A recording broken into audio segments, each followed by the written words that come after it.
During his congressional address yesterday, Benjamin Netanyahu made this somewhat controversial statement. My friends, if you remember one thing from the speech, remember this. Our enemies are your enemies. Our fight is your fight, and our victory will be your victory. Protesters tore down American flags in Washington, D.C. in response to Benjamin Netanyahu's congressional address, and they forced police to deploy pepper spray. Other protesters claimed in social media videos that they released maggots and other insects and pulled the fire alarm in the Israeli delegation's hotel. We're now joined by journalist and fellow at the Claremont Institute, Dave Reaboi. Dave, thanks so much for joining us. So if their anger is completely really addressed at Israel, then why are these protesters just angry at America as a whole? Well, thanks for having me. I think the answer to that is that it's not. The left around the world and also in the United States has been enamored with the Palestinian cause for many, many decades now, and I think that there's a kind of good reason to that for that, and that's because the Palestinian cause is like the perfect distilled, most pure expression of revolutionary politics in the world today, possibly even ever. There is no unifying, there's no unifying plan. There is no civil society. There is no culture. There is no government. There is no infrastructure. There's nothing but revolutionary violence. And frankly, revolutionary violence justified by grievance. And if that sounds familiar, that sounds like a dream to leftists in this country and around the world. I think also, to be quite honest, and I'm not sure a lot of people have kind of had the guts to say this, but for a lot of people in BLM and Antifa and in some of these violent groups, they are jealous of the Palestinians. The Palestinians get to commit revolutionary violence all day long, kill as many Jews as possible, and the only answer that they get in Palestinian society is praise. And, there are no famous sports figures or doctors or politicians or poets or writers or filmmakers in the Palestinian society. The only heroes are martyrs and terrorists. So there's a bit of jealousy there, I think. Dave, I want to talk about both the right and the left here. On the left, can you explain the role of this movement and where you think it stands right now? I mean, obviously, for a long time now, we've seen these protests at the college campuses and now in Washington, D.C. Is this going to continue? Is it on the rise? Is it going down? And how does it work in the left? Why is it there? What role does it play? Well, it has the role of it's a cause, right? It's a cause, and for that reason, it's an organizing. It's an excuse to organize revolutionary sentiment. So we saw it in 2020 with BLM. We saw it prior to that in different types of things. You had Ferguson, you had what do you call it? Anti-capitalist riots and things like that. In elsewhere outside of the country, you've got a similar cast of characters rioting over really what have you, politics in Paris and in the UK and in other places. I think they see what's happening in Gaza what's happening in Gaza as as an excuse to mobilize. And frankly, it's a pretty good excuse to mobilize. I mean, if you're in the mobilization business, if you're in the hey, let's make our side really angry business, then any types of events like this just serve to advance the cause. And the cause is always the same. It's the worldwide revolution.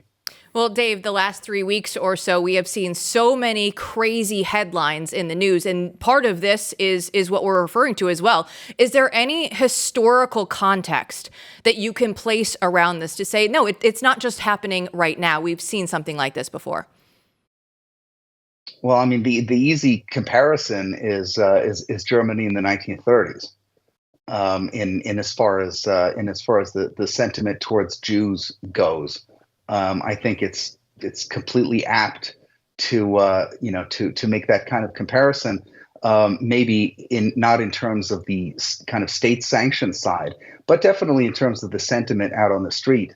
For the first time in living memory, you have Jews who are afraid to go out into the street because there's a good chance that if they are identifiable as Jews, they will be attacked in some of these blue cities where far leftists and Islamists have had the run of the place for a while. So there's definitely a bit of that.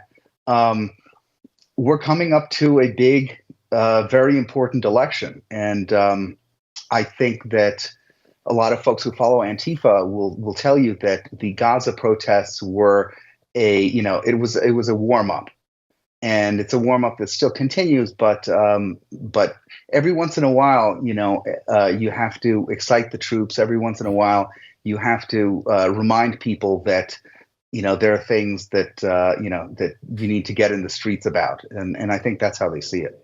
Well, Dave, at some point we will have to have you back on and talk a little bit about the nuances of what's going on the right in foreign policy in Israel. I think there's a lot more there to discuss. But in the time we have left, I do not want to move on until you tell people why you knew that Biden was going to step down, because we have mutual friends to gloat on because you and I were correct. But say a little bit about that. Sure. Yes, you and I were correct in analyzing this, and I think, I knew immediately when the New York Times editorial page came out with a unified voice. You had 15 different columnists who rarely agree on anything, or let's say rarely agree to write on the same topic on a single day, and they spoke with one voice, and they said, "Joe, you got to go."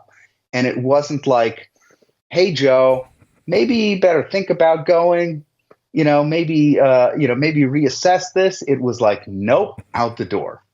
And immediately, you saw that, I saw that, and it was a big sign about, it was a big sign of things to come. And I think we based that analysis on the fact that the New York Times editorial page, the best connected Democratic establishment media outlet in the world by far, decided to go whole hog into this. They must know something. And immediately I thought, well, they must be talking to Barack Obama. They must be talking to big donors. They must be talking to other power centers in the Democratic Party for them to go out on a limb like this. Because had they gone out on a limb and not been certain that the pressure on Biden will be increasing and frankly insurmountable, even if he did want to stay, they would have never done it, because it would have diminished their power. They would have looked like fools. So the strength and the self-confidence with which they stepped out and made that proclamation convinced me, and you as well, that this is a done deal. And then of course you look at the other kind of little data points, and the other big one for me was seeing the mountains of left-wing reporters coming out and saying, "Oh yeah, Biden looked like hell 2 years ago when I met him, and he didn't remember my name at this and this fundraiser and this time." And of course, you get angry. Your first impulse is to get angry and to think, where were these people? Why didn't they say anything? But then when you put that aside and you go deeper and you start to read the color surrounding these articles and the details of how this stuff went down, you see that in each of them, Jill Biden was completely fried. She was harried. She was sweating. She was nervous. She was always at Joe's side when he is about to do something silly. And, she's the one who's whispering, hey, this is a big donor who you've known for 40 years into his ear because he doesn't know who he's talking to. I saw that and I thought there's a limited lifespan on this. There are not very many people who feel very confident about being in a situation, an ongoing situation with somebody who's in obvious mental and physical decline like this. They were looking for an exit ramp. And I think the wait was until they got enough donations to the Biden presidential library for it to all be okay. Because I wrote on Substack that Joe Biden was never more powerful in his life than he was in the last 3 weeks while they were trying to get him out. He could have asked for anything. He could have asked, to go to the moon or for a private island or whatever, and wealthy Democrat donors would have given it to him just to go away. So I think that's what happened. Well, and Jill Biden is still going to get that Vogue cover that she so desperately wanted. Dave, we could talk to you all day. Thanks so much for joining us. Thank you for having me. We'll go to Chris Bedford in D.C. to cover the aftermath there next.